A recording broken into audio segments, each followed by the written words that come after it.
Mee dhaabbadhi yeroo takka wanta ajaa'ibu sooshaal miidiyaa kanarratti namni hordoftoota hedduu qabu nama hedduu nama arrabsu kan akka malee kijibu kanuma taa'ee nama walitti buusufaatu hedduu hordofa. Ati eenyu hordofaa jirti? Kan saba keetii fi amantii ta'e xureessu.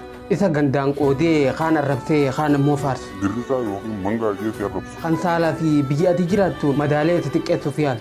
Shamarran biyya Arabaa jee maqaasitti baasuu fi hojiidhaan itti tuffatee warra hoolaa eegusiin jiru faadha. Ati sadarkaa duratti fooloo gootee hordofaa jirti. Akka nama isa jibbuu tokkotti poostii isaa jala deemtee koomentii gootaaf. Har'a eenyu akka arrabse ilaaluudhaa fi yuutuubii isaa sabskiraayib gootee waan inni maxxansu sa'aan eegda. Namoonni akkasii sun hamilee fi humna sumarraa akka argataa jiran quba qabaadhu. Si arrabsa. Arraba san kan deemee ilaalee gatii itti godhu akka maallaqatti jijjiiramuuf godhus atuma.